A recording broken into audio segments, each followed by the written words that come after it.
reconociendo la grandeza de la creación de Dios. Comienza reconociendo, tenía el salmista la convicción, la verdadera convicción en su mente y en su corazón que todo lo que vemos, hermanos, viene de parte de Dios. Que todo lo que nosotros podemos ver, la naturaleza, la creación, el sol, la luna, las estrellas, todo lo que podemos ver viene de un creador, viene de un diseñador original, viene de un Dios verdadero. Aquí la palabra nos dice, cuando el salmista habla, él tenía la convicción. El salmista entendía que hay un Dios vivo y verdadero y real detrás de todas las creaciones, detrás de todo lo que podemos ver, detrás de todo lo que podemos percibir, hay un Dios verdadero. Y su nombre es Jesucristo, que lo vamos a ver más adelante. Aquí el salmista entiende, dice: cuando veo los cielos, la obra de tus dedos, la luna y las estrellas que tú formaste, digo pues, ¿qué es el hombre para que de él tengas memoria? Y el hijo del hombre para que lo visites. Lo has hecho poco menor que los ángeles y le coronaste de toda gloria y la honra, y le hiciste señorear sobre las obras de tus manos. Todo lo pusiste debajo de sus pies. Otra versión dice: cuando miro el cielo de noche y veo las obras de tus dedos, la luna y las estrellas que tú mismo pusiste en su lugar, yo me pregunto, dice, ¿qué somos los simples mortales para que pienses en ellos? Los seres humanos para que te ocupes de nosotros. Aquí el salmista entendía algo. Aquí el salmista tenía una respuesta a lo que muchas veces nosotros podemos venir con preguntas. Muchas veces nosotros podemos tener cuestionantes y nunca vamos a entender. A veces como jóvenes, como adolescentes, podemos tener preguntas en la mente, en el corazón, y especialmente en este tiempo, cuando hay tantas corrientes, tantos pensamientos, tantas ideas, tantos razonamientos humanos que nos quieren decir: esta es la verdad, este es el significado de la vida, esta es la evolución, esto que aquí, que allá. Ahora, con tantas cosas, hermanos. Ayer solamente estaba viendo que están saliendo nuevos hallazgos de la evolución, que dice que va a haber extraterrestres, que hay tantas cosas, hermanos, a veces que quieren bombardear el corazón y la mente del joven, quieren turbarlo. Pero, hermanos, aunque tengamos muchas preguntas, intentemos refugiarnos en historia, filosofía, pensamiento, humanismo, motivaciones, nunca vamos a encontrar esa respuesta a menos que vayamos a la verdad. Y la verdad, hermanos, está en la Biblia, y la verdad es Jesucristo, como vamos a ver más adelante. Aquí el salmista decía: ¿qué es el hombre para que de él te acuerdes? ¿Qué es el hombre? ¿Qué somos los simples mortales? Como les decía, hermanos, esta es una pregunta que por mucho tiempo, hermanos, que por muchos años, décadas, siglos, el hombre ha intentado responder. El hombre ha intentado buscar una respuesta a través de la historia, a través de la filosofía, a través del razonamiento, a través de otras religiones, y no ha podido encontrar. Pero aquí la palabra, aquí el salmista es como que él responde, él tenía ese conocimiento. Era como que Dios se le había hecho real y él había entendido el origen de todas las cosas. Decía: ¿cuántos son los simples mortales para que tú los visites, para que tú te ocupes de ellos? El hombre, hermanos, es creación, como vamos a ver más adelante, de Dios. El hombre, hermanos, tiene un origen, y ese origen está en Jesucristo. Ese origen está en Dios. Nosotros, hermanos, podemos tener muchas preguntas. ¿De dónde vengo? ¿A dónde voy? ¿Para qué estoy en esta tierra? ¿Cuál es el propósito de mi existencia? ¿Solamente se trata de despertar cada mañana, hacer lo que tengo que hacer y ahí acaba la vida? No, hermanos, a veces tenemos muchas preguntas, pero aquí la palabra tiene miles de respuestas. Tiene muchas respuestas. Y aquí dice la pregunta: ¿qué es el hombre? Todos en algún momento, hermanos, hemos pensado, nos hemos intentado cuestionar, ya sea en el colegio, en la universidad o en cualquier momento de nuestra vida. Todos hemos tenido esta pregunta: ¿qué es el hombre? Todos en algún momento hemos hecho esto, especialmente cuando vienen momentos difíciles a nuestra vida.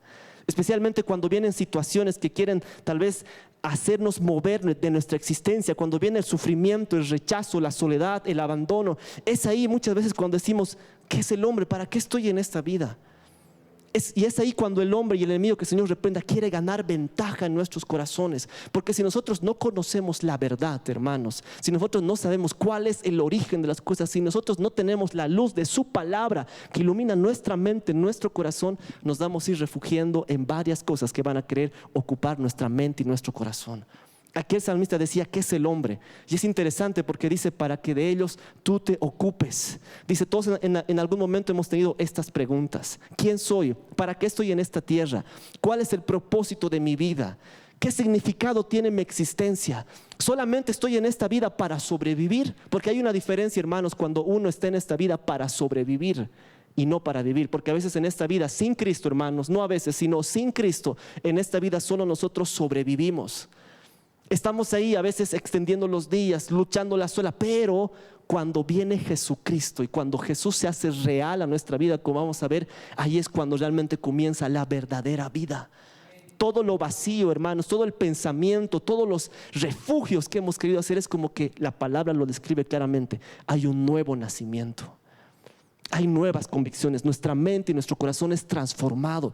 Tenemos otro estilo de vida, sabemos de dónde venimos, hacia dónde vamos, cuál es el origen de todas las cosas, y lo más importante, sabemos cuál es el propósito de nuestra existencia, cuál es el propósito de nuestra vida, qué es lo que nos levanta, nos va a levantar cada mañana, ese propósito. La búsqueda del propósito, hermanos, en el ser humano, como yo les decía, ha comenzado desde que el ser humano nace. Tiene esa convicción. Si lo podemos ver, no está en este pasaje, pero Eclesiastés 3:11, si no me equivoco, que dice que Dios puso la eternidad en el corazón de los hombres. Si nosotros vemos, hermanos, Eclesiastés 3:11 dice que Dios puso la eternidad en el corazón de los hombres. ¿Qué dice? Que el hombre desde que nace, hermanos, tiene esa convicción, hay la eternidad, o sea, sabe en su corazón que hay un Dios, como vamos a ver más adelante. ¿Por qué? Porque si ustedes ven, hermanos, desde que el hombre nace, en cualquier cultura del mundo, sea mayas, aztecas, incas, en cualquier cultura sabe que un día va a morir. Y también sabe que hay una deidad encima de él. Es por eso que cuando el hombre viene y no conoce a Dios, siempre quiere buscar ese vacío, cómo llenar ese vacío en su corazón. Algunos van a las religiones, al sexo, al dinero, a los vicios, se hacen otros dioses. Siempre el hombre va a querer saciar, buscar eso que hay en su corazón. ¿Por qué? Porque como dice la palabra, Dios puso la eternidad en el corazón del hombre. El hombre sabe desde que nace y comienza a crecer que un día va a morir, y también sabe en su corazón que hay un Dios. ¿Por qué? Porque la palabra nos dice que cuando Dios creó al hombre, le puso la eternidad en el corazón del hombre. Es por eso que el hombre también nunca quiere morir, siempre quiere seguir ahí viviendo. ¿Por qué? Porque nosotros venimos de un diseñador original, de un Dios perfecto. Y es aquí donde esta palabra dice, Salmo 138, versículo 8 dice: Jehová cumplirá su propósito en mí, tu misericordia es para siempre, no desampares la obra de tus manos. Otra versión dice: el Señor llevará a cabo sus planes para mi vida. Tú eres fiel, oh Señor, permanece para siempre, no me abandones porque tú me creaste. Aquí el salmista decía: Jehová cumplirá su propósito. Aquí el salmista entendía que hay un Dios verdadero, y que cuando conoció a ese Dios verdadero, el conocer a ese Dios, el amar a ese Dios, el tener una relación verdadera con ese Dios, Dios le reveló el propósito de su vida. Aquí la palabra dice: Jehová cumplirá su propósito. En el original, cuando habla de propósito, habla de que es una meta, habla de que es algo que está por encima, habla de que algo tiene que ser llegado a su fin original, habla de cumplir un sentido, una misión. Dice que Dios tiene un propósito con el hombre, y aquí dice: Jehová cumplirá su propósito en mí, tu misericordia es para siempre, no desampares la obra de tus manos. El salmista sabía que en Dios está su propósito, en Dios está su identidad, en Dios está el que debe dirigir en esta vida. Y lo más interesante es, dice: no desampares la obra de tus manos. Si ustedes leen el salmo, el contexto de este salmo, David estaba pasando un momento muy duro, y en el momento de la persecución que le estaba pasando, o en el momento más terrible, escribe este salmo y escribe este versículo que dice: a pesar de mi situación, a pesar de mi tribulación, yo sé que tengo un propósito en Dios. Qué importante, hermanos, es saber cuál es tu propósito en la vida. Porque si tú sabes qué propósito tienes en esta vida, eso te va a sostener, venga lo que venga, pase lo que pase, venga la peor tormenta a tu vida, muerte, enfermedad, pobreza, soledad, cualquier situación. Si tú sabes el propósito de Dios para tu vida y estás firme en eso, venga lo que venga, aquí como el salmista decía, tienes esperanza. Tienes esa convicción, tienes esa seguridad que hay un Dios verdadero y que ese Dios nunca te va a dejar. Aquí el salmista decía: no desampares la obra de tus manos. Cuando en el original habla de no desamparar la obra de sus manos, habla como un trabajo hecho con amor, hecho con cuidado, habla como de un poema. Aquí el salmista decía: yo soy la obra de tus manos, yo soy ese trabajo que tú has hecho con tanto amor, con tanta dedicación, yo soy ese poema tuyo, confío en ti, en que tus propósitos son santos y eternos. puedo refugiarme. Por eso, hermanos, qué importante es saber en esta vida por qué estamos, para qué estamos, a qué hemos sido llamados y cuál es lo que tenemos que hacer en esta vida. Porque si nosotros carecemos de propósito, hermanos, muchas veces van a venir situaciones que nos van a derrumbar en la vida. Muchas veces van a venir situaciones que no van a veces entender lo que pasa y vamos a querer a veces fallar, a veces querer abandonar, rechazar, renunciar. Y aquí la palabra nos muestra, Efesios capítulo 2, versículo 10 dice: porque somos hechura suya, creados en Cristo Jesús para buenas obras, las cuales Dios preparó de antemano para que anduviésemos en ellas. Efesios capítulo 2, versículo 10, en otra versión dice: porque somos la obra maestra de Dios. Él nos creó de nuevo en Cristo Jesús, a fin de que hagamos las cosas buenas que preparó para nosotros años atrás, tiempos atrás. Aquí la palabra dice: porque somos hechura suya. Nosotros, hermanos, tenemos un origen. Nosotros no somos fruto de la evolución, no somos fruto del Big Bang, no somos frutos porque un día aparecimos. Aquí la palabra que es verdadera y que cambia corazones nos dice: porque somos hechura suya, creados en Cristo Jesús para buenas obras, las cuales Él preparó de antemano para que anduviésemos en ellas. O sea, ¿qué nos dice estos pasajes?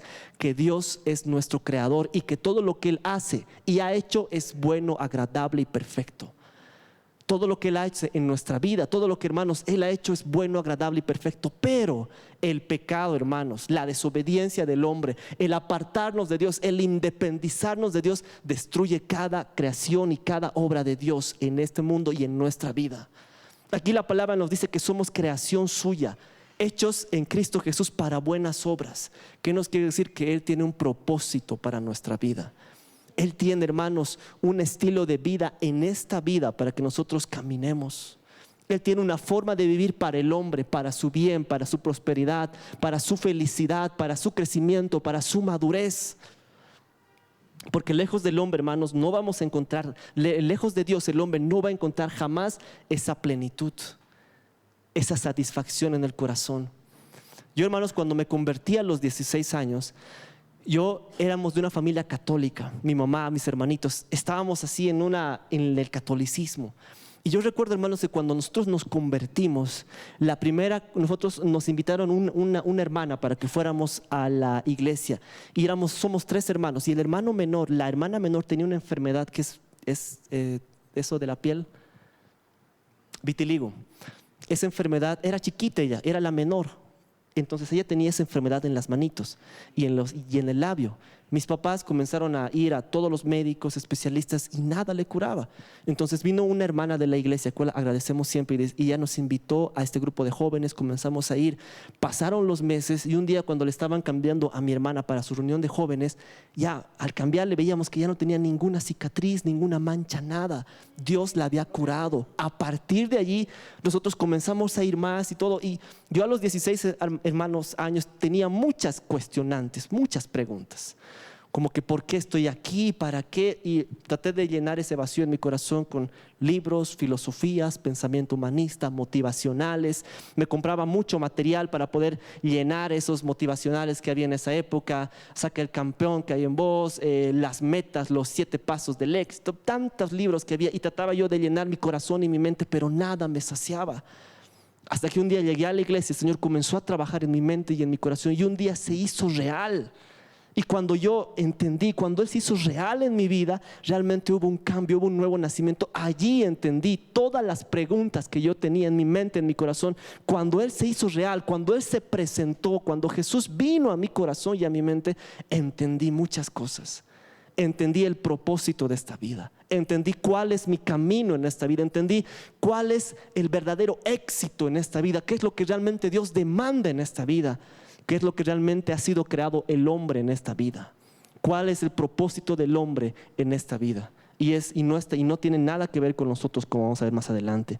En estos pasajes Dios nos habla que Dios tenía un propósito. Y aquí vamos a comenzar con la primera pregunta. que a veces tenemos nosotros en nuestra vida. Todo ser humano a veces quiere el propósito de su existencia, definir el propósito de su existencia. A veces hay preguntas que vienen a nuestra mente, a nuestro corazón. ¿De dónde vengo? No tenemos identidad. Es una pregunta de identidad. ¿Por qué estoy aquí?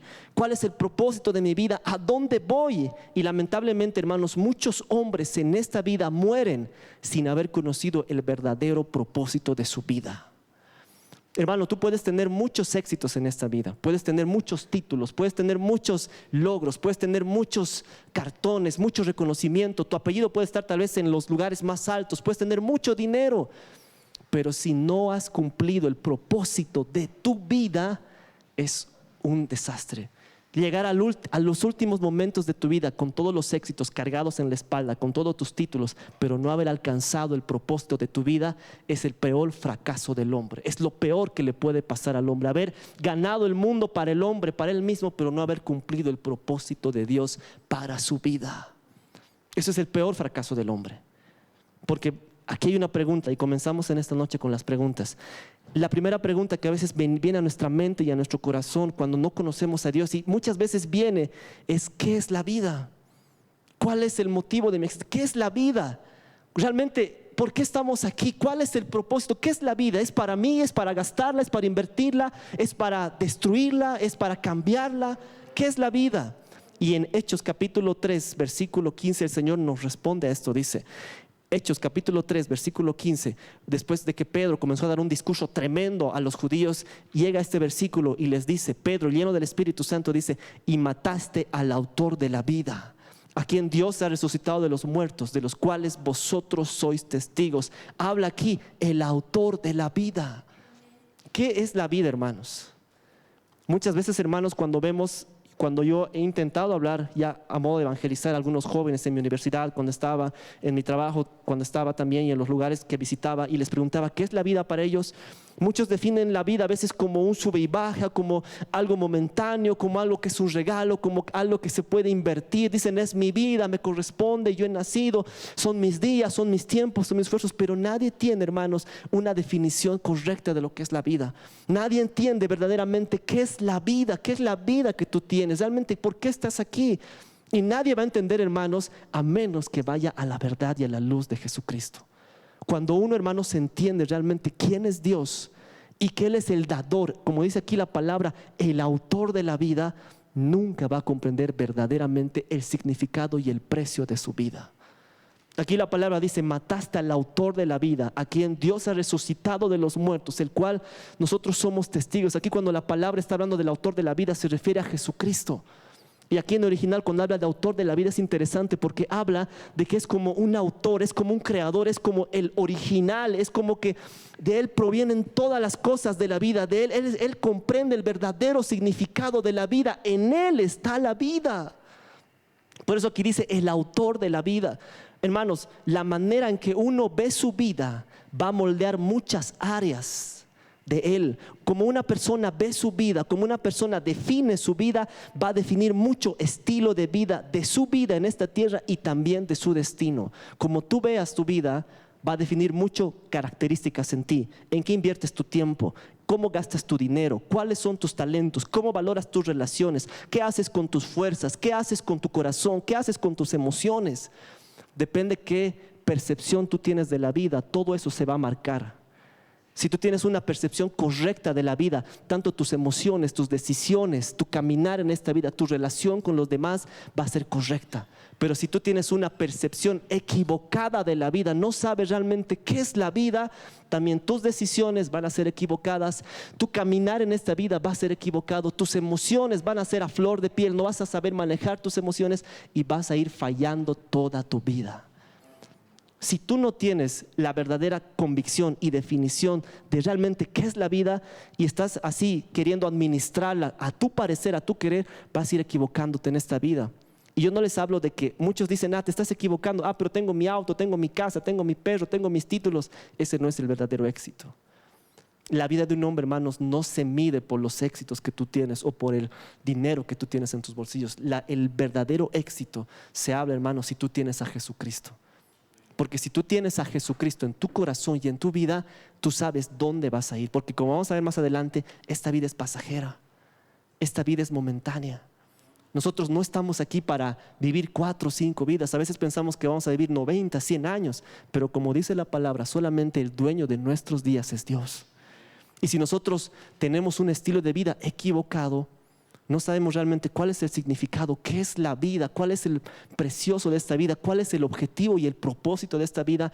Nuestros gastos, nuestro tiempo, nuestros talentos, nuestras relaciones, nuestras motivaciones, nuestro corazón va a ser invertido en cosas insignificantes de esta vida. Y lo peor es que va a ser destruido y herido.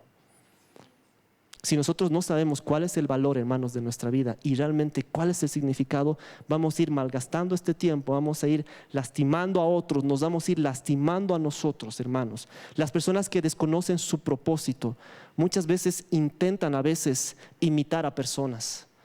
Aquellas personas que no conocen realmente cuál es el propósito de su vida, cuál realmente es lo que es la vida, siempre van a intentar buscar un ejemplo a seguir. Algún cantante, algún modelo, algún escritor, algún filósofo, algún, no sé, exitoso de su carrera, siempre van a tratar de tener ese ejemplo en su vida. Pero aquellas personas, hermanos, que conocen el propósito de su vida son diferentes. Eclesiastés capítulo 11, versículo 9, si nos podemos ir ahí. Tenemos que entender, hermanos, que solamente hay una vida. No hay varias vidas. Nosotros no podemos vivir esta vida, decir, ahora la voy a vivir en borrador y después la voy a vivir en limpio. Tenemos que entender que nosotros no podemos ir al supermercado y decirle, Señor, véndame 1 kilo más de vida, véndame 10 pesos más de vida, recárguemelo vida aquí a mi corazón. No, la vida es pasajera, la vida es solo un tiempo. Y Eclesiastés 11:9 nos dice así la palabra del Señor: alégrate, joven, en tu juventud. Este es interesante, dice, alégrate, joven, en tu juventud, tome placer de tu corazón en los días de tu adolescencia y anda en los caminos de tu corazón y en la vista de tus ojos, pero sabe que sobre todas estas cosas te juzgará Dios. Un día, hermanos, nosotros vamos a ser juzgados por lo bueno que hemos hecho en esta vida. Si hemos hecho lo bueno, el Señor también va a recompensar en esta vida. Pero si también hemos tomado malas decisiones con nuestra vida, con lo que tenemos en este tiempo, también las consecuencias nos van a agarrar. Aquí la palabra es clara, hermanos, y todo lo que dice en la Biblia se cumple. La palabra es verdadera y dice, sobre todas estas cosas te juzgará Dios. Y tenemos que entender que Dios es un Dios verdadero y justo. Él no recibe cohecho, a Él no podemos engañarle, a Él no podemos mentirle. Él aún nos conoce lo más profundo de nuestra mente, de nuestro corazón. Ahorita estamos a casi 7:30 de la noche. Él sabe todo lo que hemos hecho a lo largo de estas horas, en cada minuto, en cada segundo, cada pensamiento que ha pasado por nuestra mente, cada intención que ha venido a alojarse en nuestro corazón. Él las conoce. Aún Él conoce tal vez con qué dudas, con qué miedos estamos sentados aquí. Él sabe. Él nos ha traído aquí y Él sabe todo lo que estamos viviendo y todo lo que estamos pasando. Y es por eso que su palabra nos dice que un día vamos a ser juzgados por lo bueno que hayamos hecho y también por lo malo que hayamos hecho. Hebreos capítulo 9, versículo 27, si podemos ver en las pantallas también, la palabra nos dice esta verdad importante. Hebreos capítulo 9, versículo 27 nos dice así: y de la manera que está establecido para los hombres, que mueran una sola vez y después de esto el juicio. ¿Qué nos dice, hermanos? Mueran una sola vez y después de esto el juicio. ¿Qué nos dice? Que solamente hay una vida en esta tierra. Solamente nosotros tenemos una vida. Solamente nosotros tenemos un tiempo determinado por Dios en esta tierra. Tenemos solamente un espacio de tiempo determinado por Dios en esta tierra. Y voy a pedir a nuestro hermano Chris que se vaya preparando con la ilustración juntamente con el hermano Oliver, por favor. Hay versículos también nos muestran acerca de la fugacidad de la vida. Dice Job capítulo 8 versículo 9. Voy a saltar aquí porque tengo varios versículos. Dice: pues nosotros somos de ayer y nada sabemos, siendo nuestros días sobre la tierra como sombra. Una vez más dice: porque nosotros somos de ayer y nada sabemos, siendo nuestros días sombra. Dice, siendo nuestros días sombra la tierra, siendo nuestros días sobre la tierra, como sombra. O sea, algo pasajero, algo rápido. Job capítulo 9 versículo 26 dice: mis días han sido más ligeros que un correo. Dice, huyeron y no vieron el bien, pasaron cual naves veloces, como el águila que se arroja sobre la presa. O sea, fugacidad, rápido. O sea, la vida es pasajera. La vida es un momento en la vida. A veces podemos pensar que va a durar tiempo, años, que vamos a estar aquí décadas a veces. La vida es pasajera. Y este versículo es interesante y siempre llena mi corazón. Dice, Santiago capítulo 4, versículo 13 y 15, dice: vamos ahora, todos los que deseéis, fíjense cómo de engañoso es el corazón del hombre. Aquí Santiago refleja y dice: vamos ahora, todos los que decís, hoy y mañana iremos a tal ciudad, estaremos allí un año, traficaremos y ganaremos, cuando no sabéis lo que será mañana. Este versículo, hermanos, es muy importante para mí, tal vez también para los que conocemos al Señor, porque aquí nos muestra lo engañoso que puede ser el corazón del hombre. A veces nosotros queremos hacer planes: me voy allá, me voy acá, voy a ganar dinero, voy a estudiar, voy a hacer eso. Todos tenemos sueños, hermanos.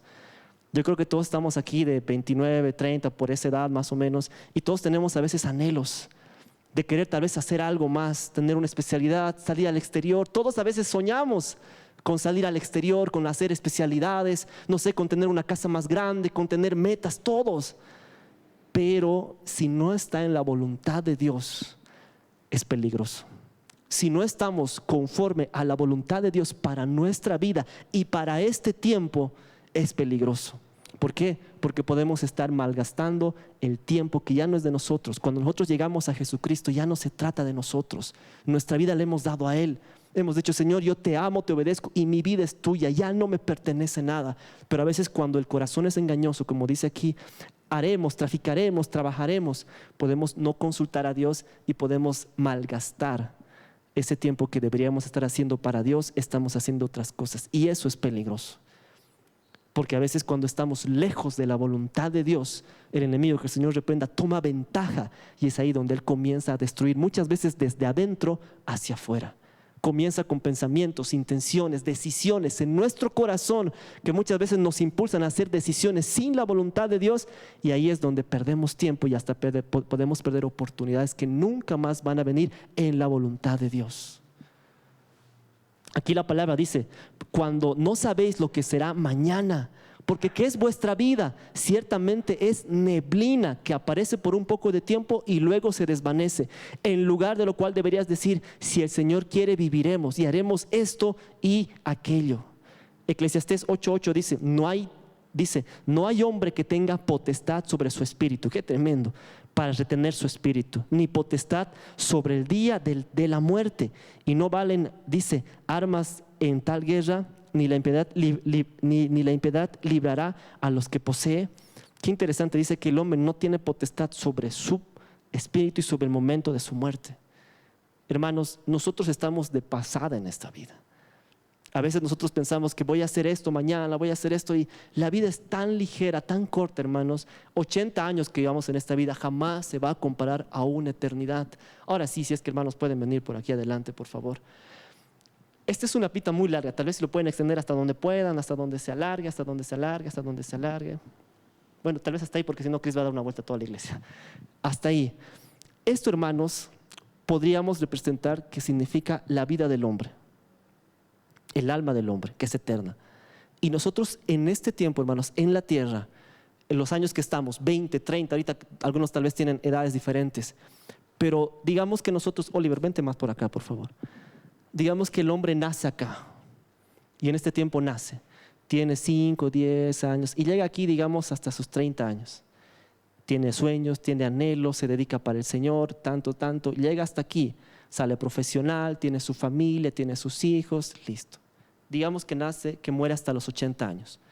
Todo este tiempo, que a veces nos parece a nosotros, wow, 80 años, una vida de éxito, todo este tiempo no es nada comparado. Estos 80 años que este joven vivió desde su nacimiento hasta sus 80 años, no es nada comparado a una eternidad.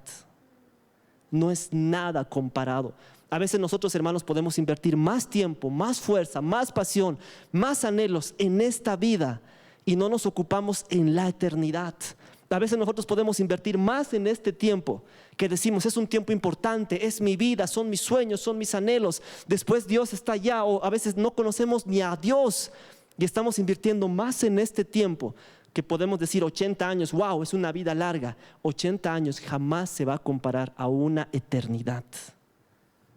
Y a veces nosotros podemos invertir más en este tiempo en nuestros sueños, en nuestros anhelos, en nuestras metas, y nos olvidamos que nosotros tenemos un alma y esa alma es eterna. Y todo lo que hagamos en este tiempo de vida, en esta tierra, cómo conocemos a Cristo, cómo maduramos en el Señor, cómo desarrollamos el carácter de Cristo en esta vida, realmente cómo nos ocupamos en conocer en esta vida, va a definir nuestra eternidad, donde pasamos toda la eternidad. Y esta es una cuerda que tiene un límite, a pesar de que sea larga, pero la eternidad es por los siglos de los siglos, es para siempre, es eterno. Gracias, chicos, pueden tomar asiento. A veces, hermanos, nosotros podemos invertir más en una pequeña fracción en esta vida, queriendo ser, a veces nosotros con esta vida, no es mi vida, son mis sueños, son mis anhelos, que tengo, soy adolescente, soy joven, que mis metas, que quiero hacer esto, que quiero hacer el otro. Y a veces nuestra vida, hermanos, es como que queremos invertirla en otras cosas equivocadas y nos olvidamos que hay una eternidad más adelante. En esta vida solo somos pasajeros, solo estamos un momento. Y es aquí donde la palabra nos dice claramente, hermanos, realmente cuál es el propósito que Dios tiene con nosotros. Isaías 55, versículo 8 y 9 dice así: porque mis pensamientos no son vuestros pensamientos, ni vuestros caminos mis caminos, dice Jehová. Qué interesante, una vez más Isaías 55, 8, 9, aquí está hablando Dios, no está hablando ningún profeta, ningún hombre sabio en ese tiempo, ningún gran ángel, no, está hablando Dios mismo a su pueblo y le está diciendo: porque mis pensamientos no son vuestros pensamientos. O sea que muchas veces nuestro estilo de vida, nuestras decisiones, la percepción que tenemos para esta vida está muy alejada o es muy diferente a lo que Dios tiene con nosotros. Dice: porque mis pensamientos no son vuestros pensamientos, ni vuestros caminos mis caminos, dice Jehová. Como son más altos los cielos que la tierra, así son mis caminos más altos que vuestros caminos, y mis pensamientos más que vuestros pensamientos. Otra versión dice: mis pensamientos no se parecen en nada a los tuyos, dice el Señor, y mis caminos están muy por encima de lo que tú puedes imaginarte. Pues así como los cielos están más altos que la tierra, así mis caminos están más altos que tus caminos, mis pensamientos son más altos que los tuyos. Qué bonito saber, hermanos, y este pasaje siempre llena mi corazón, porque yo veo que tengo un Dios aquí que me ama, que se ocupa de mí, que está preocupado por mí, y que Él, siendo un Dios tan maravilloso, creador del cielo y de la tierra, santo, perfecto, poderoso y de verdad, mi Dios es así, Él aún tiene pensamientos conmigo. Otra versión decía: Él tiene, porque mis propósitos son muy diferentes a los que tú tienes en esta tierra. Qué bonito es saber, hermanos, que tenemos un Dios verdadero, que Él tiene planes con nuestra vida en esta tierra, que Él tiene proyectos de vida en esta vida para con nosotros en esta tierra, que Él quiere usarnos de una manera específica, consagrada y apartada en esta tierra. Entender, hermanos, que es que tal vez algunos hermanos hemos venido tal vez de diferentes maneras al Señor, pero yo cuando llegué al Señor, hermanos, a mis 16 años yo gritaba, yo oraba, yo lloraba, decía: Señor, ¿cuál es? O sea, antes de llegar al Señor decía: ¿cuál es el propósito? Tal vez muchos llegamos con diferentes contextos al Señor, pero yo entiendo, y esto es muy real para mí, porque yo entiendo que tal vez lo que muchos destruyen, muchos jóvenes y adolescentes que se van al suicidio, que se van tal vez a las adicciones, es la ausencia de propósito en su vida. Por eso cuando uno llega a Cristo, hermanos, entiendes como que se le cae el velo del pecado, se abre su entendimiento y dice: esto es verdad. Hay un Dios verdadero, vivo y real, que me ama y Él tiene un propósito para mí. Es como que la palabra dice: hay un nuevo nacimiento, se cae el velo, entiendes la verdad de esta vida. Dice: hay un Dios, dice que tiene pensamientos perfectos con nosotros. Y yo les aseguro, como dice su palabra, que no miente y es verdadera, que sus pensamientos son buenos, agradables y perfectos para nuestra vida. ¿Qué quiere decir? Que todo lo que Dios tiene planeado para nosotros es solo bien. De Él no hay nada malo, de Él no sale ningún tipo de mal, de Él no procede nada de mal hacia el hombre. Somos nosotros a veces que con nuestras decisiones equivocadas, un corazón lejos de Dios, cometemos errores, pecados, nos manchamos de pecado, fallamos a Dios. Pero aquí su palabra dice que sus pensamientos son más altos, sus pensamientos son buenos, agradables, perfectos para nosotros. ¿Por qué? Porque Él es nuestro creador, Él es nuestro diseñador. Y hermanos, por eso cuando una persona está lejos de Dios, falla en esta vida, puede tener muchas situaciones. Y solamente quiero mostrarles dos antes de pasar a la siguiente pregunta. Juan capítulo 4, versículo 7 en adelante. Juan capítulo, nosotros conocemos esta historia. Juan capítulo 4. Juan capítulo 4, versículo 7 en adelante dice: vino una mujer de Samaria a sacar aguas y Jesús le dijo: dame de beber. Aquí Jesús estaba encontrando con una mujer samaritana. Dice que Jesús se encontró con una mujer samaritana y Jesús le dijo a esta mujer samaritana que estaba cerca al pozo, le dijo: dame de beber. Dice, pues sus discípulos habían ido a la ciudad a comprar de comer. Versículo 9, la mujer samaritana le dijo: ¿cómo tú, siendo judío, me pides a mí? Dame de beber, que yo soy samaritana. Pues judíos y samaritanos no se tratan entre sí. Respondió Jesús y le dijo: si conocieres el don de Dios ¿y quién es el que te dice dame de beber? Tú le pedirás y él te dará agua viva. Versículo 11 dice: y le dijo el Señor, y le dijo la mujer al Señor: no tienes con qué sacarla del pozo, que es hondo. ¿De dónde pues tienes esa agua viva? ¿Acaso tú eres mayor que nuestro padre Jacob, que nos dio este pozo, el cual bebieron de él y sus hijos y sus ganados? Versículo 13, respondiendo Jesús y le dijo: cualquiera que bebiere de esta agua volverá a tener sed, mas la que bebiere del agua que yo le daré no tendrá sed jamás, sino que el agua que yo le daré será en él una fuente de agua que salte para vida eterna. Y la mujer le dijo: Señor, dame de esa agua, porque no tengo. Dame de esa agua para que no tenga yo sed, ni venga aquí a sacarla. Y Jesús le dijo: ve y llama a tu marido y ven acá. Respondió la mujer y le dijo: no tengo marido. Jesús le dijo: bien has dicho, no tengo marido, porque 5 maridos has tenido, y ahora los que tienes tu marido no es tu marido. ¿Qué vemos en estos pasajes? Ya conocemos la historia. Jesús fue y se encontró en el camino, en el pozo, con una mujer samaritana. Judíos y samaritanos no se llevaban. Es por eso que la mujer le dice: ¿por qué yo, siendo samaritana, tú te acercas a mí? Pero aquí el punto importante es que Jesús le dice: el agua que yo le daré es un agua que salta a vida eterna. El que vive de esta agua que yo le daré nunca más tendrá sed. Y aquí más adelante ella le dice: 5 maridos has tenido. Hay mucho para sacar en esta historia, pero yo cuando leí esta historia la primera vez, dije: Señor, realmente esta mujer tenía una vida desordenada. Tener 5 maridos. Y decía: con el que estás ahora tampoco es tu marido. A veces, hermanos, nosotros podemos tener una vida desordenada, tener así muchas cosas que quieren saciar nuestro corazón, nuestra mente. A veces queremos refugiarnos en tantas cosas y queremos beber a veces del pozo, no sé, de las adicciones. Vamos y queremos beber por ese tiempo, un momento tal vez nos sacia, estamos así, después otra vez queremos, no sé, aferrarnos a los vicios, no sé, a la literatura, filosofía, al placer, a tantas cosas, y nada nos sacia. Seguimos teniendo esa sed del alma.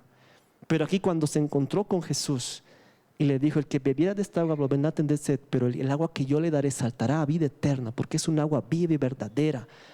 Ella le dijo: dame de esta agua. Nosotros, hermanos, podemos estar así mucho tiempo en nuestra vida, hasta que cuando conocemos a Jesús verdaderamente, y Jesús viene a nosotros como vino esta mujer y calma nuestra sed del alma. Porque, hermanos, aquí estamos y todos tenemos sed de muchas cosas. Nuestra alma a veces, hermanos, quiere a veces refugiarse en cosas, quiere a veces buscar algo donde refugiarse, donde saciar esa sed. Y es que, hermanos, nada va a poder saciar esa sed en nuestro corazón, en nuestra mente, nada. Solamente el amor de Cristo, solamente su presencia puede saciar esa sed que hay en el alma y en el corazón. Solamente esa sed puede ser saciada por la presencia del Espíritu Santo. Cuando conocemos a Él, cuando Jesucristo se hace real, nuestra vida es transformada y cambia por completo. Otro ejemplo, nos vamos a Hechos capítulo 5. Una vida, cuando conoce realmente el significado de su vida, es transformado, porque solamente Cristo conoce, solamente cuando llegamos a Él nuestra vida es transformada. Aquí vamos a irnos en estos pasajes. Hechos, capítulo 9, versículo 1 en adelante. Hablamos acerca de la vida de Saulo. Hechos capítulo 9, versículo 1 en adelante dice: Saulo, respirando aún amenazas de muerte contra los discípulos del Señor, vino a él el sumo sacerdote y le pidió cartas para la sinagoga de Damasco. ¿Qué pasó aquí? Saulo de Tarso, un personaje de la Biblia que perseguía a cristianos. Saulo de Tarso, con una religión judía, dice que era fariseo de fariseos, con un propósito de vida que, según él, era su propósito de vida, era lo que Dios le había mandado. Aquí vemos versículo 2: y le pidió cartas para la sinagoga de Damasco. Es decir, estaba yendo a perseguir a los cristianos a Damasco, a fin de que si hallase algún hombre o mujer en el camino, de camino lo trajese a Jerusalén preso. Versículo 3: mas yendo por el camino, fíjense, Saulo estaba yendo camino a Damasco a perseguir a los cristianos, según él, con el propósito de su vida, según él, para lo que había sido traído a esta vida, según él, para lo que había nacido.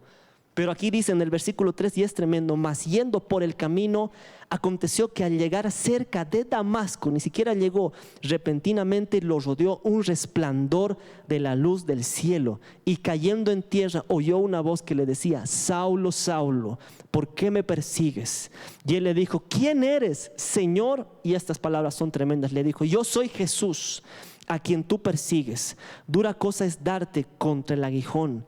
Dice él, temblando y temeroso, le dijo: Señor, ¿qué quieres que yo haga? Y el Señor le dijo: levántate y entra en la ciudad, y él se te dirá qué debes hacer. ¿Qué vemos aquí? Saulo, un hombre fariseo formado, que según él estaba cumpliendo el propósito de su vida, que según él estaba administrando su vida correctamente, cuando se encontró con Jesús camino a Damasco, aquí le dijo: ¿por qué me persigues? Ese encuentro con Jesús, hermanos, cambió su vida totalmente. Si nosotros no tenemos un encuentro con Jesús verdaderamente, porque Él es real, Él es verdadero y Él es el más interesado en mostrarse a cada uno de nosotros y hacerse real, nosotros vamos a estar errantes y fallando todos los días de nuestra vida. Solamente con Jesús, como estaba Saulo aquí, encontró el propósito de su vida. Y es interesante, solamente quiero leerlo porque dice: y él, temblando y temeroso, le dijo: Señor, ¿qué quieres que yo haga? Cuando uno conoce a Jesús, hermanos, es como que ya su vida ya no es la misma. Conoce el propósito, el significado de esta vida, y te da ese anhelo por su presencia de hacer su voluntad, de vivir para Él. Saulo, se los resumo la historia porque hay varios pasajes. Saulo dice que fue a la calle donde Dios le dijo, fue un profeta Ananías, le libró, dice, de la vista, le cayeron escamas porque él dice que él no podía ver, y desde ahí comenzó su propósito. Una vez que conoció a Cristo, su vida cambió, encontró su todo en Cristo. A Él le podemos dar gracias porque por su esfuerzo y por su llenura del Espíritu Santo, y cómo Dios lo usó, escribió la gran parte del Nuevo Testamento, escribió las cartas, todo. Y es que Él encontró en Cristo su propósito de vida, Él encontró en Cristo el significado de su vida. Es Él en que más adelante escribe en Filipenses: Él encontró el propósito de su vida y dijo: porque para mí el vivir es Cristo y el morir es ganancia. Él encontró en Cristo el propósito de su vida. Es por eso que él escribía, aún en la cárcel, él escribía: porque para mí el vivir es Cristo y el morir es ganancia. Cuando conoció a Cristo, encontró el propósito de su vida. Es por eso que él decía: para mí el vivir en esta vida es Jesucristo. Toda mi vida es para Jesucristo. Yo amo a Jesucristo. Todo es para Jesucristo. Ya nada para mí. Un propósito de vida cambiado. Él también encontró el modelo de su vida cuando conoció a Cristo. Es por eso que él escribió en Filipenses 2:5: haya pues en vosotros este mismo sentir que hubo también en Cristo Jesús. Encontró el modelo de vida. Nosotros, hermanos, cuando no conocemos al Señor, vamos a buscar diferentes modelos, pero cuando conocemos a Jesucristo, como Pablo, vamos a decir: hay en vosotros ese mismo sentir que hubo en Cristo Jesús. Él encontró en Jesucristo su modelo, su ejemplo de vida. Encontró los pasos que seguir, encontró ese propósito. Por eso la importancia de encontrar a Cristo. Y él también encontró, juntamente cuando encontró en Cristo, encontró el premio verdadero de esta vida. Es por eso que él escribe en Filipenses 3:14, dice: prosigo a la meta, al premio del supremo llamamiento de Dios en Cristo Jesús. Todo eso, y tengo más versículos, pero por el tiempo lo voy a dejar ahí. Él encontró el propósito de vida en Cristo. Él encontró su modelo de vida en Cristo. Y él encontró el verdadero premio de esta vida en Jesucristo. Pablo, hermanos, así como la mujer samaritana que veíamos aquí, si nosotros no tenemos ese encuentro con Cristo verdaderamente, esta vida, hermanos, la vamos a ir malgastando en nuestras pasiones, en nuestros deseos, en nuestro yo. Pero cuando llegamos a Jesucristo, hermanos, es como que ya no se trata de nosotros. Sabemos que esta vida, hermanos, ya no se trata de nosotros.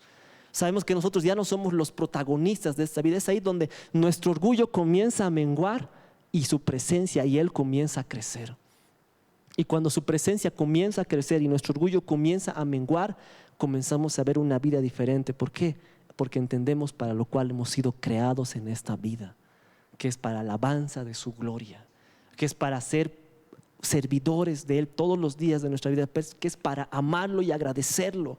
La vida del hombre cambia y encuentra un propósito y una meta y un fin en esta vida, que es lo que todo el mundo quiere, pero solamente se encuentra en Jesucristo.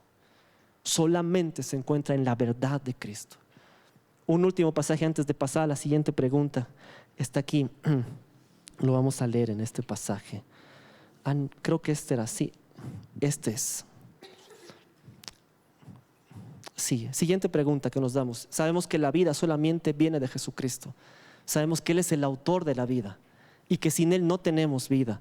Pero también a veces hay otra pregunta que bombardea el corazón de los jóvenes, de los adolescentes.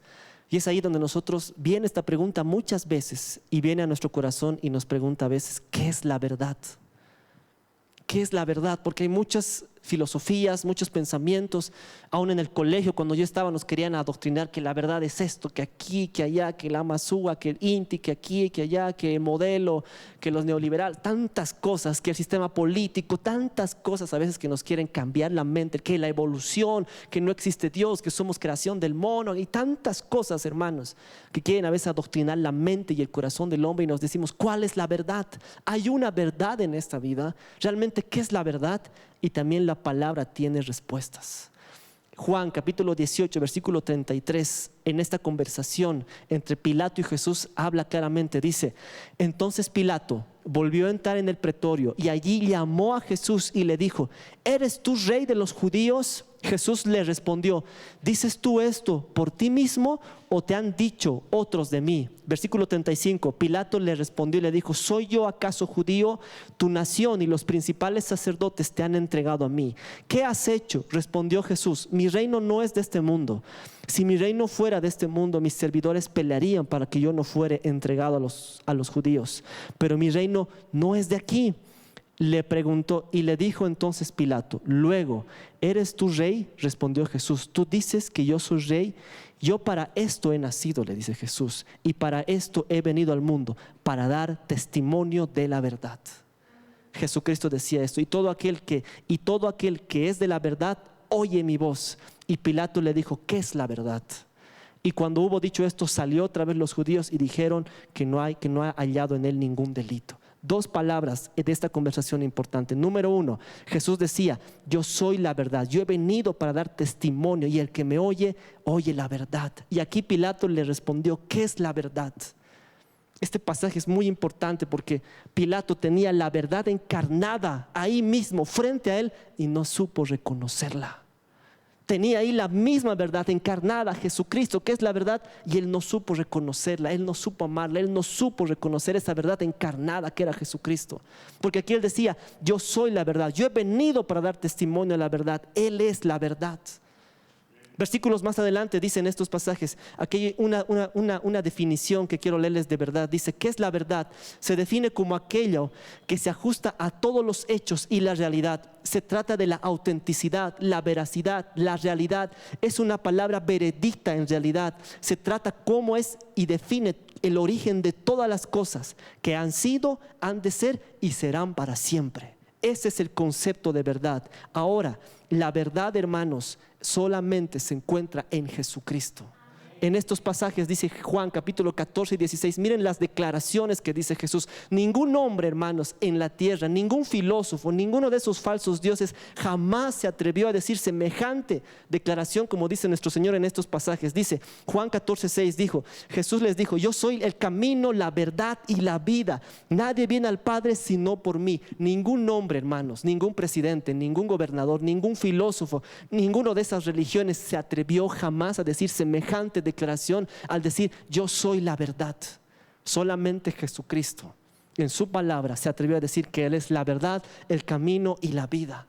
Ningún hombre, hermanos, en la existencia de esta tierra jamás dijo: yo soy la verdad. Solamente este título, y el que se animó a decirlo porque Él es la verdad, es Jesucristo.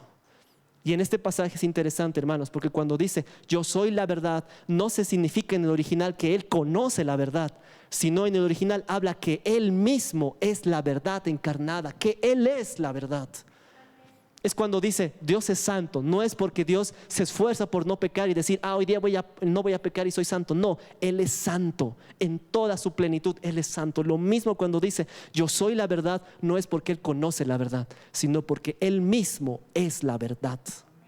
En Él está la verdad, y la verdad surge como definición porque Dios existe, porque Él es verdad. No hay nada más. Ningún hombre en la tierra, hermanos, se atrevió a decir jamás semejante declaración, y ningún hombre jamás llevó el peso de decir yo soy el camino, la verdad y la vida. Y ningún hombre, hermanos, solamente nuestro Dios aquí en la tierra, Dios Santo, hecho hombre, ha cambiado tantos corazones hasta el día de hoy con esta declaración tan grande. Yo soy la verdad, Jesús es la verdad. Y a veces decimos, hermanos, ¿cuál es la verdad? ¿Cuál es el verdadero significado de esta vida? ¿Hay alguna verdad? Porque a veces nos enseñan en el colegio, en la universidad, que la verdad es relativa. A veces nosotros podemos decir que hay una verdad que tal vez para mí es verdad, pero tal vez no es verdad para ellos. A veces cuando nosotros queremos estudiar acerca de la verdad, vienen estos pensamientos que nos quieren decir, pero la verdad, tal vez la verdad que vos tienes para César no es la verdad que tiene para la pastora Mariela. No, hay una verdad y esa verdad es absoluta. La verdad para todo hombre es Jesucristo. No hay otra verdad.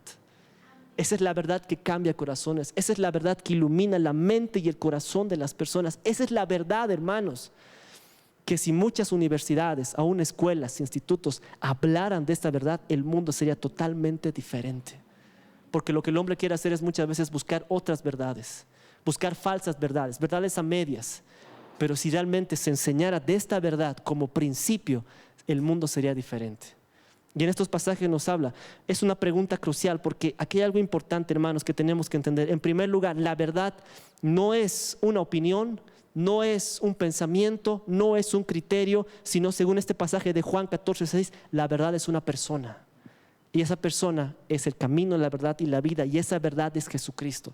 Si nosotros, hermanos, conocemos a Jesús, conocemos la verdad. Pero si no conocemos a Jesús, no conocemos la verdad. Y aquí una pregunta: ¿hay verdad en nuestro corazón? ¿Realmente, hermanos, conocemos la verdad? Porque si no conocemos la verdad, estamos con la mentira. Y la corriente de este mundo, como yo les decía, nos va a querer poner pensamientos, filosofías que no son verdad. Pero solamente esa verdad trae vida, trae paz, trae salvación. Otro punto que tenemos que ver es que la verdad, pero la verdad de Jesucristo, no va a ser la más popular en el mundo. Es por eso que en estos pasajes, si nosotros vemos Gálatas, el capítulo 4 de Gálatas, los últimos versículos decía, Pablo les decía a los Gálatas, me he vuelto por tanto enemigo de ustedes por decirles la verdad, decía estos pasajes. La verdad, hermanos, la verdadera verdad de Jesucristo a muchos no les va a gustar. Muchos van a ser rechazados por amar esta verdad. Y es que el mundo, hermanos, tiene un diferente parámetro de vida. El mundo, ¿qué te va a decir? Gástate para ti mismo, haz lo que tú quieras, esfuérzate para tus méritos, esfuérzate por tener más dinero, crece en tu orgullo, crece en tu fama, sé mejor que los demás. Siempre te va a alimentar al ego, al ego, al ego. Eso no es la verdad, porque la verdad de Jesucristo te va a hacer madurar para esta vida. La verdad de Jesucristo y de su palabra te va a hacer tener un corazón y una mente maduro, que te va a hacer poner no tus ojos en esta tierra, sino en lo eterno, en lo verdadero, en estar con Él. Esa es la verdad. Por eso es que los Gálatas, Pablo les escribía a los Gálatas y les decía, me he vuelto por tanto enemigo de ustedes por decirles la verdad. Esta verdad de Jesucristo no es la más aplaudida en todo el mundo. ¿Por qué? Porque es la verdad y muchos no quieren escuchar la verdad. ¿Qué también es la verdad? La verdad de su palabra. Su palabra es verdad. Juan capítulo 17, versículo 17. A veces decimos, ¿qué es la verdad?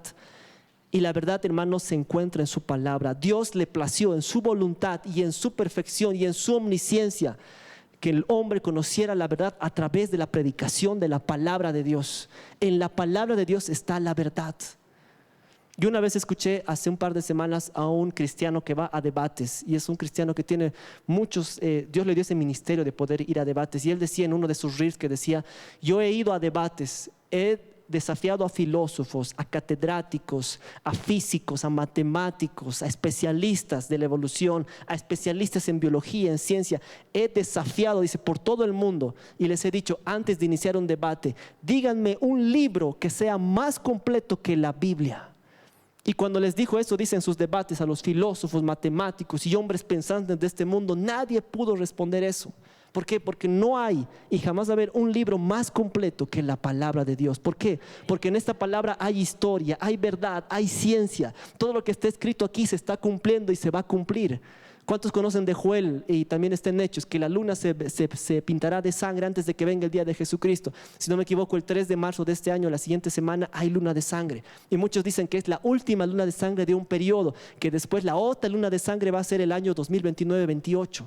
Muchos dicen que se está acabando un periodo con esta luna de sangre.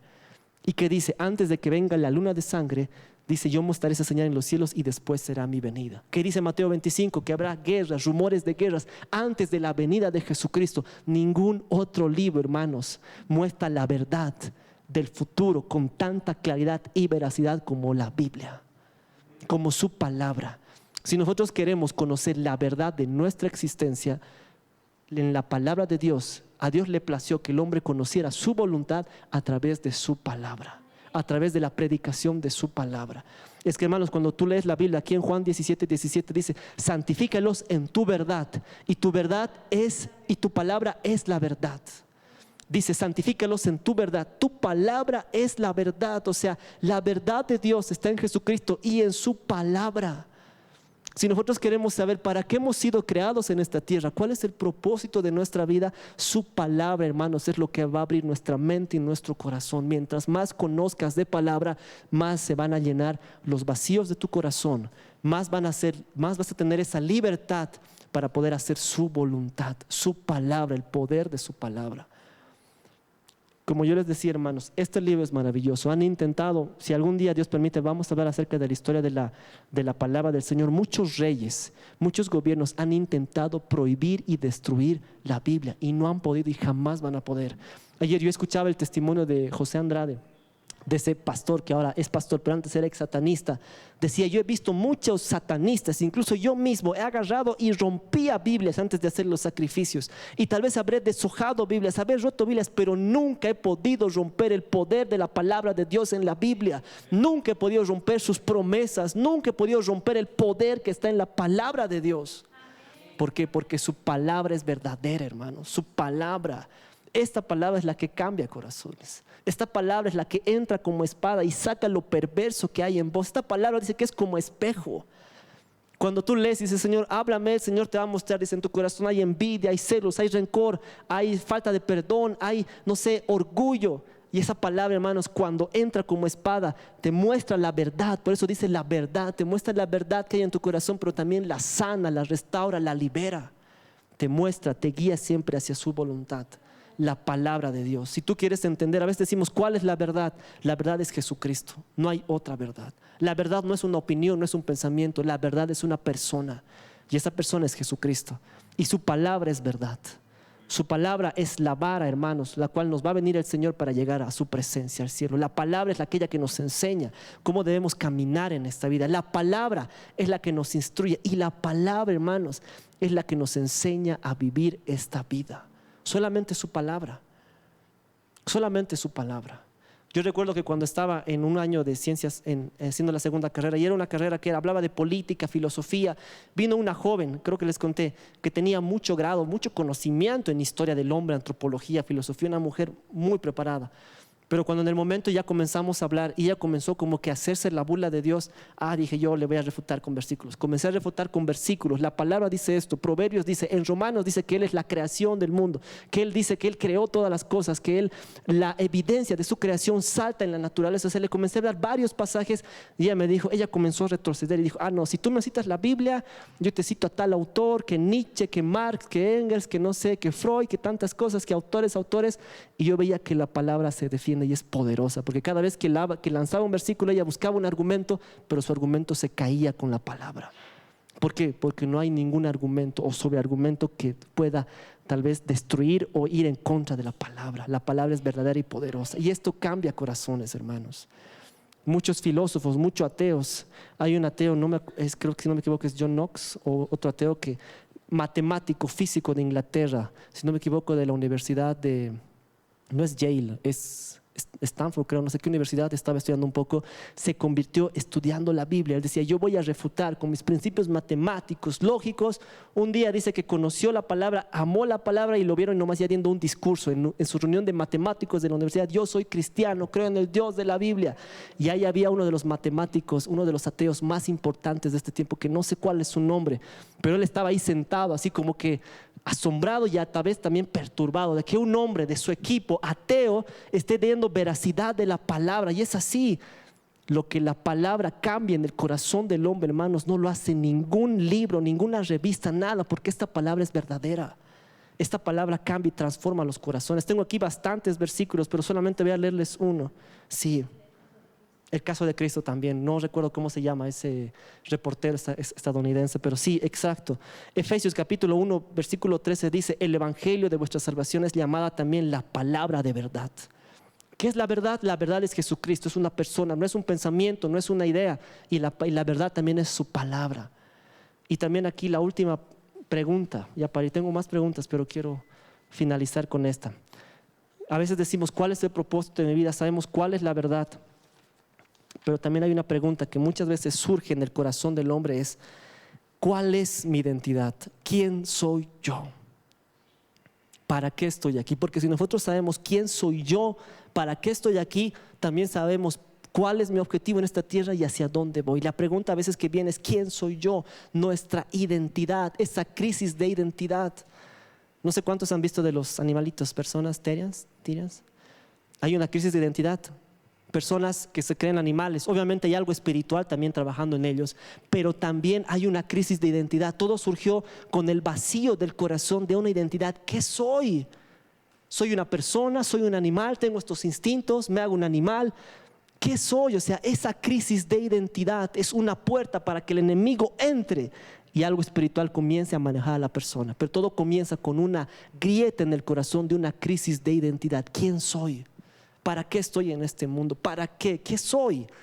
Y es aquí donde una vez más la palabra nos da esa respuesta. Génesis capítulo 1 versículo 26, ya para ir concluyendo, dice: entonces dijo Dios, hagamos al hombre a nuestra imagen, conforme a nuestra semejanza, y señoree sobre los peces del mar, las aves de los cielos, las bestias en toda la tierra y todo animal que se arrastra sobre la tierra. Y Dios creó al hombre a su imagen, a imagen de Dios lo creó.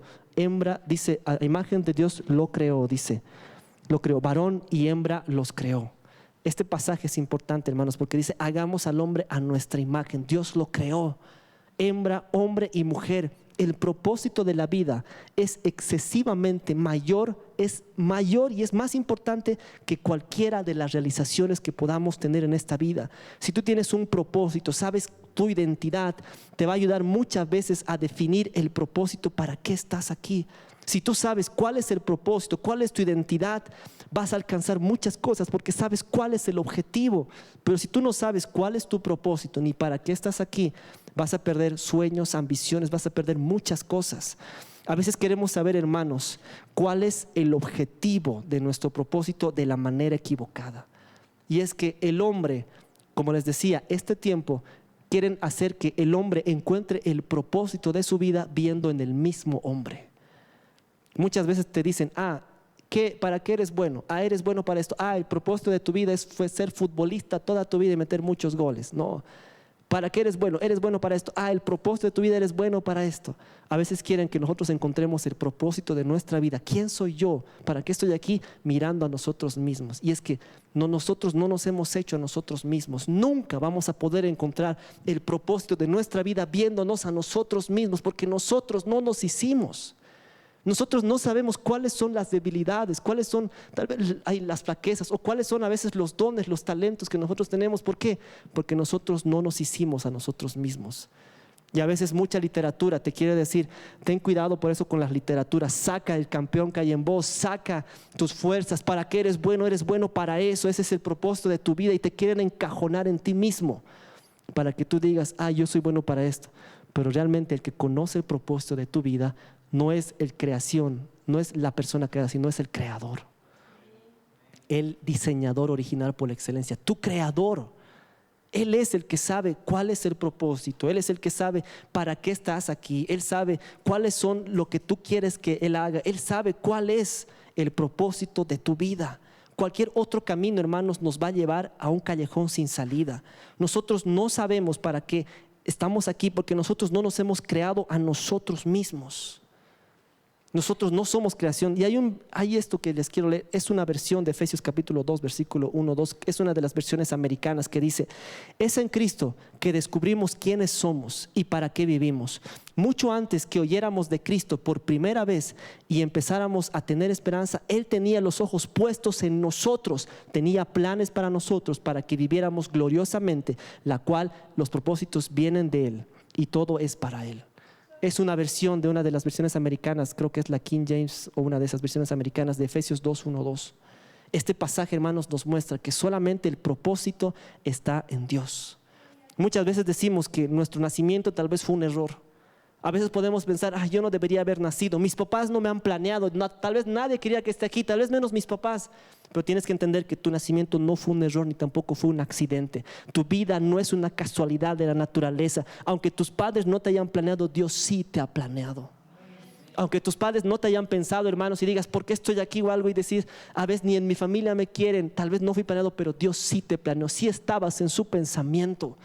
Acuérdate cuando dice en Génesis: hagamos al hombre a su imagen y semejanza. Él pensó en ti al hacerte. Él sabe qué es lo que te puso en tu corazón, en tu mente. Él sabe las habilidades. Él sabe todo de ti. Él es tu creador. En Él está tu origen. En Él está tu identidad. En Él está tu principio. En Él está tu Dios y tu papá. En Él, solamente en Él. Mucho antes de que fueras concebido por tus padres, tú ya estabas en la mente de Dios. Mucho antes de que fueras concebido, tú ya estabas en la mente de Dios. Él pensó primero en ti. Antes que tus padres, Él pensó primero en ti. No era el destino, no era la casualidad, no era la suerte, no era la coincidencia que ahora tú estés respirando en este momento. Si estás vivo hasta ahora, no es por la casualidad, sino es porque Dios quiere que tú respires y tengas un propósito. Lo que te levanta cada mañana, hermano, y yo me incluyo en eso, he entendido muy bien, no es el celular que suena en la mañana, despertador, sino es porque Dios quiere que tú respires y tú vivas un día más. Su palabra dice, Salmo 139, 13, 18, para ir concluyendo, dice: tú me hiciste en el vientre de mi madre, te alabaré, porque formidables y maravillosas son tus obras. Estoy maravillado, mi alma lo sabe muy bien. No fue encubierto de ti mi cuerpo. Bien que en lo oculto fui formado y entretejido en lo más profundo de la tierra. Dice: mi embrión vieron tus ojos, y en el libro estaban escritas todas estas cosas, que fueron las que luego tú formaste, sin saltar una de ellas. Cuán preciosos me son, oh Dios, tus pensamientos, y cuán grande es la suma de ellos. Si los enumero se multiplican más que la arena, despierto y aún estoy contigo. Dice: tú eres mi creador, mi embrión vieron tus ojos. En Él, hermanos, está el origen de la vida. En Él está, Él es el que da el soplo de vida.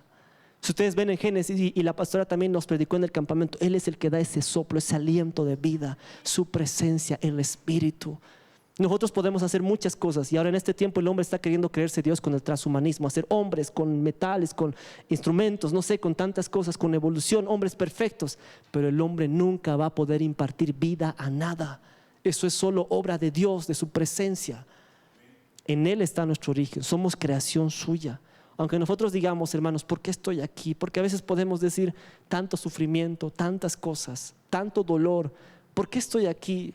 A veces decimos: ni mis padres, o a veces venimos de un contexto de abandono, de rechazo, a veces tantas cosas que hay en el corazón y en la mente, y podemos decir: ¿por qué? ¿Por qué? Descansa en esta palabra en Salmos. Tú ya estabas antes en el pensamiento de Dios. Tú no naciste por obra, porque tus padres tal vez quisieran, sino porque Dios quiso que tú nacieras, porque Él tiene un propósito con tu vida. La pregunta es, como decía, para ir terminar en Juan 14, para terminar con estos pasajes. Juan capítulo 14, versículo 6. Hemos aprendido que eres la verdad. Hemos aprendido que en Él están las respuestas, y hemos aprendido que en Él está nuestro origen.